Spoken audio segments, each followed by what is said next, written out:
Yeah, this is gonna be fun. It's often said by the writers and stars of Mystery Science Theater 3000 that the bad movies featured on their classic series were only the tip of the iceberg in terms of bad filmmaking.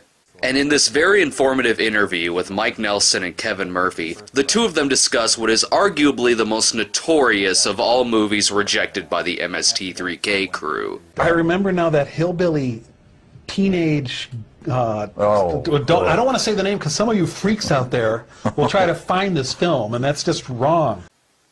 And I don't know how we got it, but we got it out of the place as quickly as possible.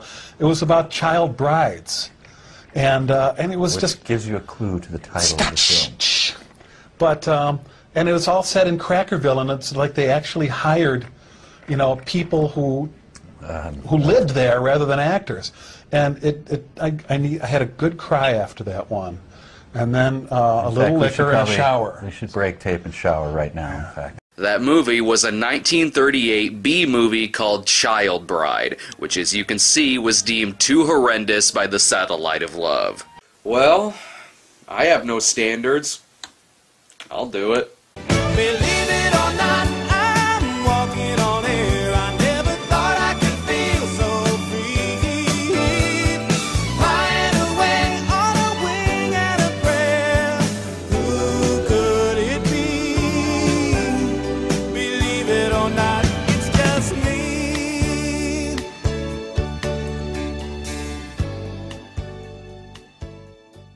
Given that this is a 1930s picture, I'm sure it's got some inappropriate music for the opening titles.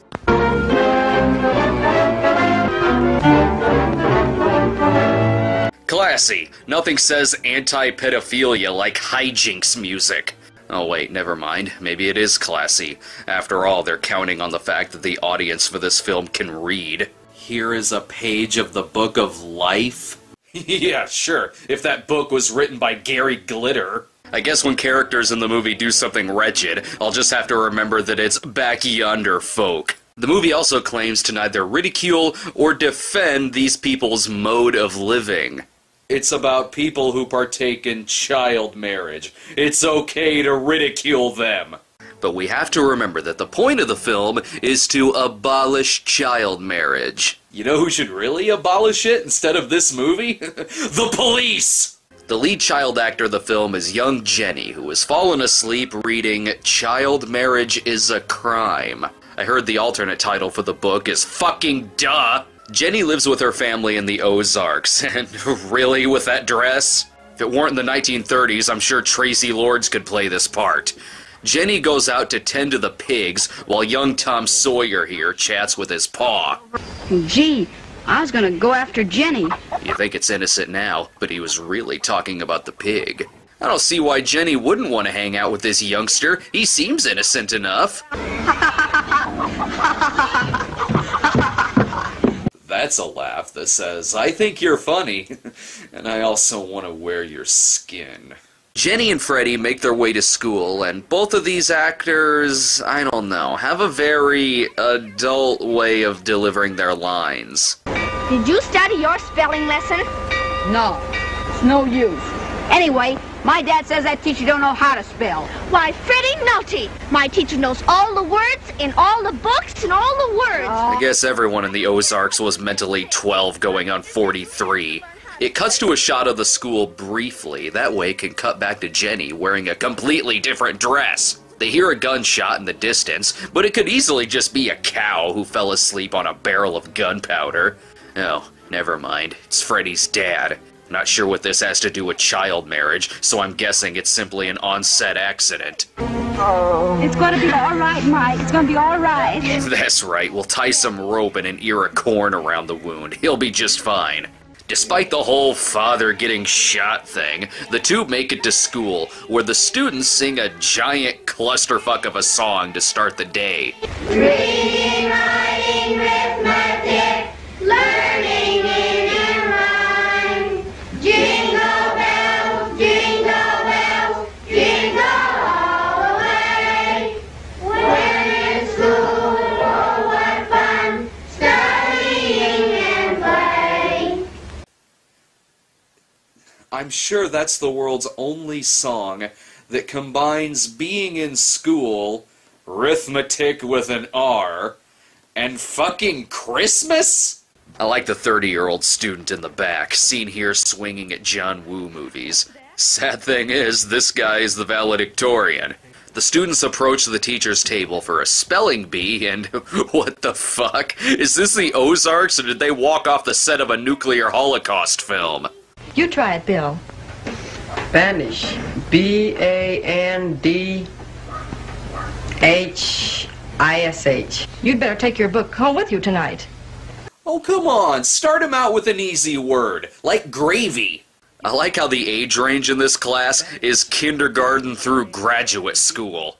Freddie, the word milking. M-I-L-K-G-I-N-G. Freddie, you didn't study your spelling lesson last night, did you? No, he did study. He just can't read. Never mind the spelling bee. Time for the 9 a.m. outhouse break. Hey, Cecil. This one's Ma. This is Pa. Doesn't really matter which door you use. They both lead to the same room with the same bucket of piss and shit. The school's teacher, Miss Carroll, returns home to her visiting politician boyfriend, who seems confused as to why she would want to live in the Ozarks. But you promised that when I became established in my profession, you'd marry me. Now I'm assistant district attorney. You can't stall me this time. I even took up speaking in exposition dialogue just for you. Miss Carroll has decided to live in the Ozarks to lead the way for the outlawing of child marriage. Charles, I'm going to fight for these people until the state realizes that child marriage must be stopped. But first things first, spell the word milking. While her boyfriend talks with the governor, Miss Carroll tours around town trying to convince everyone why they shouldn't marry children. I thought perhaps all the women of the village could get together and... We don't go meddling in no foreigner's business. Why should you in ours? Didn't quite catch that. You haven't been eating the soap, have you? If that schoolmarm don't quit preaching our women folks, she's fixing to get herself into a mess of trouble. Oh no, this is gonna go off into I spit on your grave territory, isn't it? The movie takes a little break from the plot to show a few people arguing over, I don't know, how much diesel fuel to put in their moonshine. Well, where's the money? I'm giving the money to Ira. God damn it, 1930s. Please tell me that's not supposed to be a child. You gotta love the sound quality in this movie, too. That's what you get when you hire a swarm of bees to hold the microphone. Miss Carroll is soon taken away in the middle of the night by the male residents of the town. What have I done? Really? It really surprises you that the gun-toting backwoods pedophiles just might have a lynch mob mentality? I suppose they have to keep themselves entertained somehow when they're not out chasing Frankenstein. The mob plans on giving Miss Carroll's back a good tar and feathering, which is exactly what the critics gave this movie. And don't use all of that tar, that's what's gonna feed the cast and crew for the rest of the day. The mob is stopped by Jenny's father, who gives each and every one of them a good clock in the jaw. That way they learn their lesson, and they can continue going about carving sex toys out of horse ribs. Jenny and Huckle-Freddy Finn make use of their time, too, by skinny dipping? Oh, what the fuck, South? This is made even creepier by the fact that the whole time, leering hillbilly Jake comes this close to jerking off. Speaking of jerking off, I don't think I've masturbated to Tree of Life yet today. Child marriage, skinny dipping, the only thing this movie is missing is wife beating. I'm gonna break every bone in your body. Oops, did I say the magic word? And the man doing the beating is Jenny's dad, the man who previously saved the life of the teacher, so even the supposed heroes of this movie conducted drunken domestic violence. He's then stabbed to death by Jenny's mother, and creepy McChildfucker witnesses the whole thing and offers to get rid of the body. There, just chuck it down the cliff, that way it'll look like the ground stabbed him. It's okay though, because he was officially declared dead by the town's doctor. The family buries the dead drunkard, and a nice eulogy is even read by the Reverend Abraham Lincoln. Seasons go by, as we see here with this shot of the community's dandruff, though in the next scene there's no snow to be seen on the ground. While Jake the pervert may have helped out Jenny's mom in hiding the body, there is just one catch. And it's a catch that'll get you 10 to 20. Unless she lets her daughter Jenny marry him, he will go to the authorities and tell them that she killed her husband. Jenny, of course, doesn't hear any of this, as she's outside with Freddie. I shouldn't leave her alone with him. Oh, come on, he won't bite her. That's right, the mother is way too old for him. When the mother agrees, Jake gloats about this to his friends. Well, how's it feel to be courting the prettiest young'un in the community? It feels illegal. Jake has to break the news to Jenny, and some people give engagement rings, and other people give dolls. I've seen a woman impaled from vag to mouth on a spear, and this makes me feel dirty. Could be worse. Could be either this guy or Doug Hutchison. Freddie quickly runs to tell the teacher that she's still in the movie. Meanwhile, a wedding ceremony is put together for the happy couple. If there is anyone here among you who knows of any reason why these two people should not be joined together in holy wedlock, let him speak now. She's 12! Ugh, you know it's a top-notch wedding when the wedding colors are corduroy. You may kiss the bride. But we strongly urge you not to. Miss Carroll's politician fiance then arrives just in time to tell Miss Carroll that child marriage has been outlawed by the state, which leads Miss Carroll to say the worst romantic line ever uttered in a movie. Darling, what do you mean? Well, I can't be a child bride, but... But what?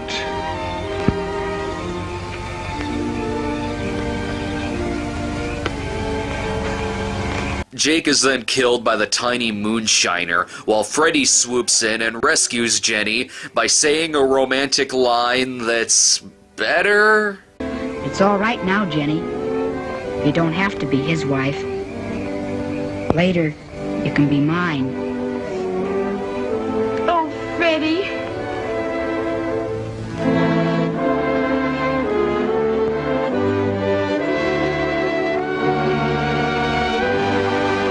Worst Little Rascals episode ever!